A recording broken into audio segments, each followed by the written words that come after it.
Well, it looks like it's one job after the next. Here, you got Rivian to cut 600 jobs. GM layoff escalates. More Trump job losses as GM blames 3,300 layoffs. It looks like a never-ending saga, and it's only October, and we haven't even gotten to 2026 yet.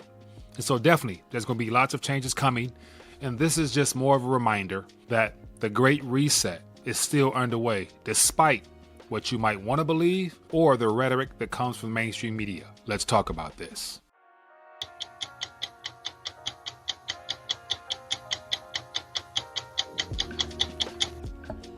All right, so I want to take a minute, share some thoughts in reference to just some headlines that I can't not talk about, just because, it's stories like this that impacts everyday Americans, and a majority of them have no clue as to how the bigger picture is what impacts them the most outside of the day-to-day things that they experience from their work, family, and everything else in between. And, when I thought about, how to present this, it's not like a fear, doom and gloom. It's more so like these stories, I'm not making this stuff up. And then you have some that say, oh, look on the bright side, this, the disruption is going to create new jobs and new industries, and which is true. But in the midst of a reset, it's never comfortable.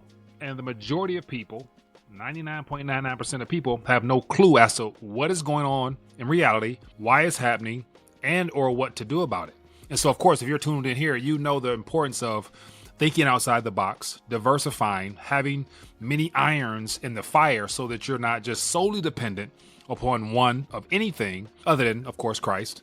But beyond that, I came across an interesting letter from the UAW. And so me being positioned here in Metro Detroit, I'm in the Motor City hub of the world. And as I always say before, where Detroit goes, so does the rest of the world. And I've been paying attention very closely because it's hard not to when you're in the city where everything is, this is the mecca of automobiles.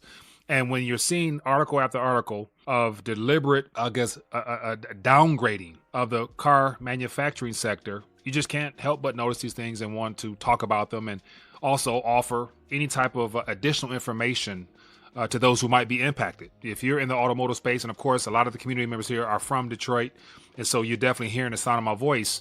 I want to also offer some encouragement as well as, give you a much different perspective other than what you'll probably hear from amongst your peers that don't focus on things from a macro area. So with that being the case, as always, if you guys want to hear more of these little quick takes where I take more of a deep dive to share with you my thoughts and ideas, as well as try to put together the pieces of the puzzle to make provide a much more clearer perspective and picture, then definitely make sure you guys subscribe. You take this, share this if you got family and friends in the automotive industry or in any industry whatsoever, because, in the midst of this reset, it's obvious things are being reached. This is coming from a good source because this is actually the UAW Real Talk GM and Ford FCA page on Facebook.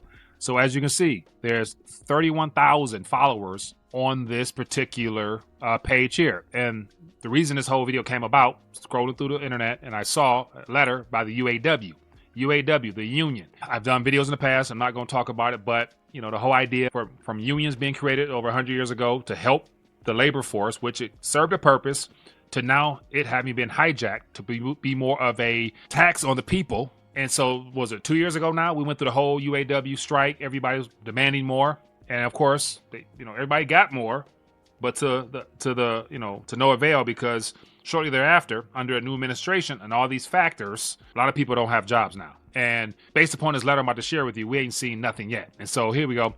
Just to go through some of the posts here, it's a variety of emotions. And a lot of people that are subscribed to this particular channel happen to be UAW members, just to stay up to date on what's happening. So you got the whole political spiel back and forth. People are not happy with the shutdown because they're using that Republican Democrat narrative as a way of trying to say they are guilty, they're not guilty. Okay. And then what I want to touch on, and it's this right here. So when I was reading through this is what really struck home. I'm thinking like, whoa, like this is something that I take it as being factual because it's posted within the UAW page here, but it was given yesterday. And so this is from local, 1112, based out of Warren, Ohio. And so it says, "Dear members," I'll read it briefly just so you can get an idea as to what's going on, because thousands of people got this letter. And what's most concerning is the fact that they're saying that what we're witnessing now is just a start, because January of next year is when things really kick in. And so you got this administration And Scott Besson out here talking about just wait till 2026 when everything really gets better. We haven't seen a boom yet.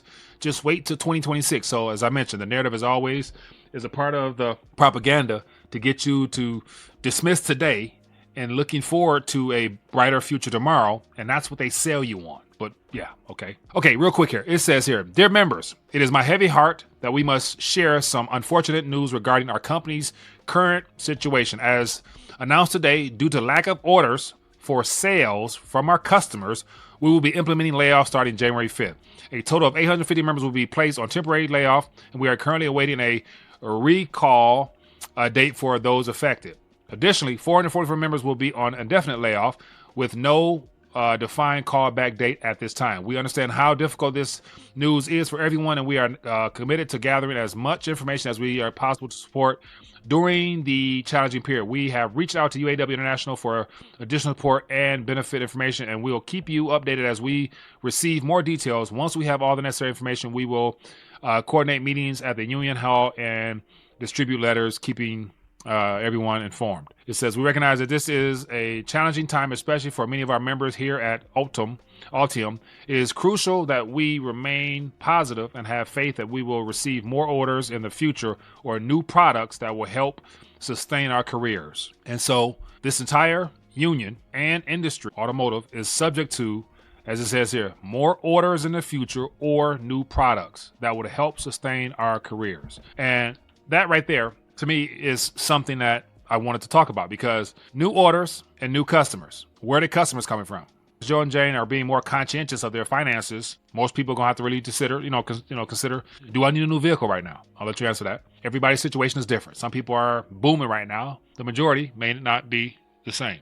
And then you're going to, new orders, new customers, new orders. And so this has a lot to do with the whole tariff situation. Not enough natural resources because the U.S. don't really produce much other than consumption. And so needing new raw materials, the manufacturing of these vehicles, then you need customers to buy them. So that whole chain of order has been disrupted. But it's not by accident, because as I mentioned before, all this is long overdue, because these are the things that's going to take us to that 2030 timeframe where bit by bit, blow by blow, the goal is to keep people distracted, dumbed down, and their attention diverted towards a variety of topics rather than front and center as to what is really going on. That's where things go back to the idea of the public-private partnership. Until this administration or any of our politicians, and none of them, name one in Congress that talks about Agenda 2030 or World Economic Forum, Great Reset Agenda. Those are off limits. They talk about all the other stuff. Left, right,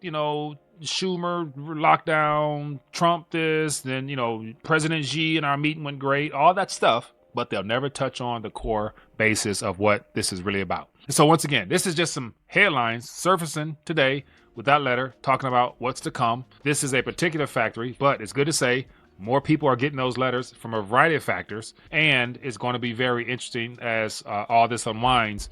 And so let me actually share with you another little news story here that really should make things, a little bit should be of concern, because as I started off earlier, Tesla happens to be the numero uno of our car companies, but it's not necessarily best. And so here's a headline here. This is in the same thing from Detroit News. It says China blows past record for Europe car sales on hybrids. Anthony Palazzo of William, whatever. Then it goes on to say a BYD dealership in the UK, companies led by BYD company in America. Why? It is no coincidence that Elon Musk has contracts with all of his businesses with our government in exchange for the ability to monopolize the industry. So this is another little game that they play against us, where had they opened up our markets, allowed the free markets to promote and to do business as normal, let competition be the deterrent, be the decider of the final purchases. Yeah, a lot of U.S. manufacturers wouldn't be in business, or they wouldn't be selling cars, because nobody would buy a $130,000 Humvee electric when you can get something from over there half that price. It looks better, but that's just my opinion. So once again, this is what's happening. Just thought I would take a minute to share some updates. But yeah, it's interesting times, people. And once again, nothing's changed. Everything's moving forward. But the narrative, pick your poison. Whatever you want to hear from, that's what your politicians will tell you. But anyway, curious to hear what you guys think. If you found value, hit that thumbs up, drop a comment. I'll catch you guys later. Peace.